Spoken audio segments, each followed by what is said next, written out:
So, this is a tape recording on Edgar Cayce.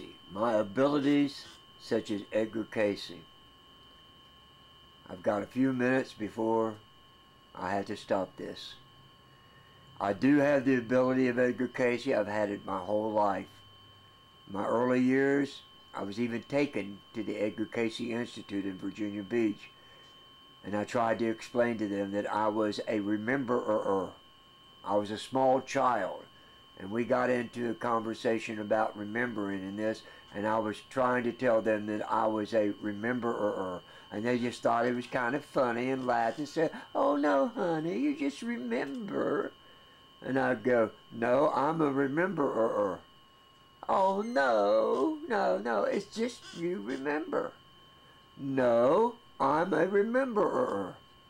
I was speaking to those who were in charge of the Edgar Cayce Institute, and they could not realize that I, in the late 50s, had come about to tell them that I could do what Edgar Cayce could do. They could not accept it. They were too full of themselves. They were too egotistical. They couldn't understand and did not listen to the children. You had to be like little children to enter the kingdom of heaven. But yet the adults could not listen to the child that I was.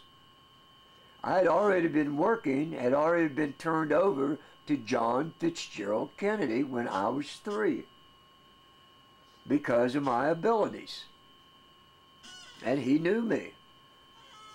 And I decided then, I guess, well, obviously, that I couldn't work with the Edgar Cayce Institute. They could not understand what I was saying, and if they couldn't understand that simpleness, then they couldn't understand what was going on. So I stayed with John Fitzgerald Kennedy and was able to tell him some things.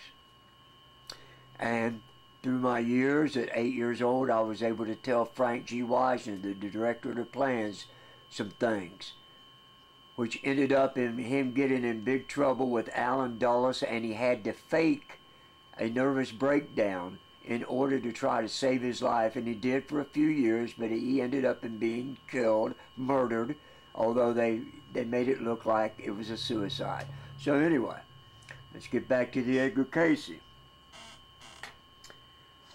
If I was set up with a young woman, a Christian woman, an honorable woman, that had already had a child, possibly almost ready to be a grandmother, and she sat with me, such as Edgar Cayce's secretary or personal friend, sat with him, that I could do the same thing at Edgar Cayce.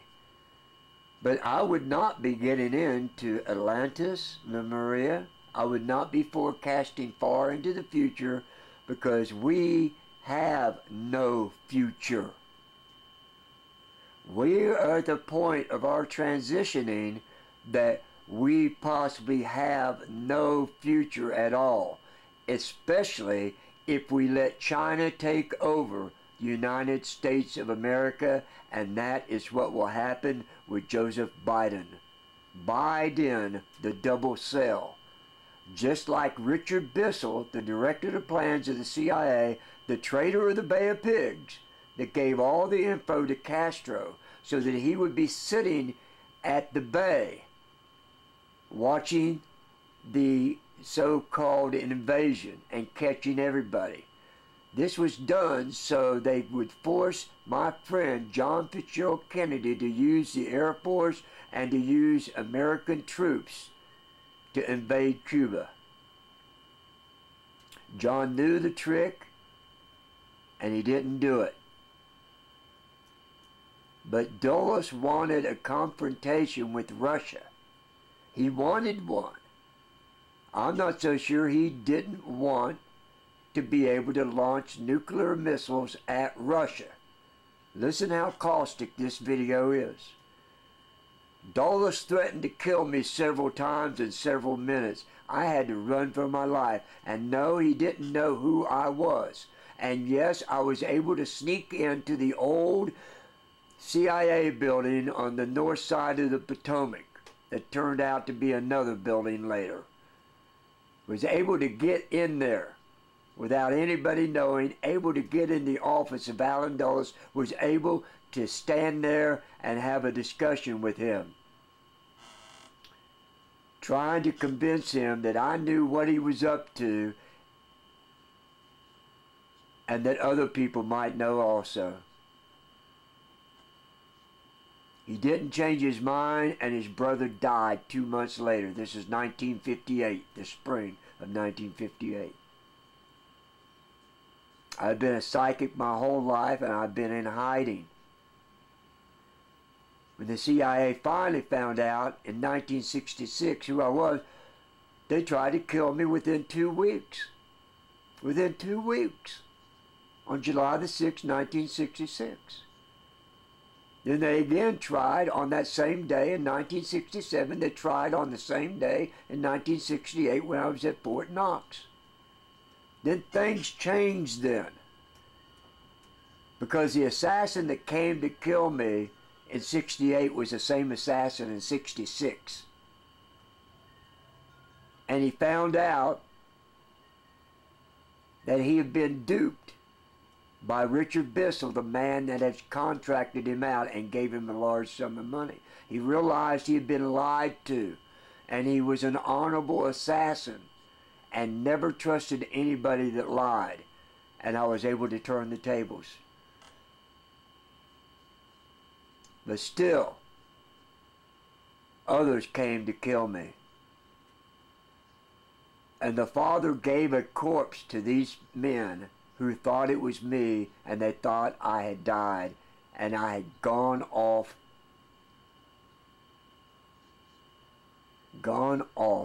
that called the grid.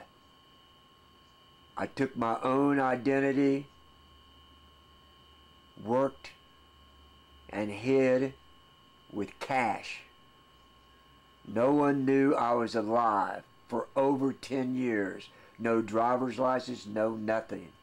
I am a wanted man. I am wanted right now. They would kill me in a heartbeat if I had not been protected by the one Father in heaven and His Son, Jesus Christ. I would already be dead.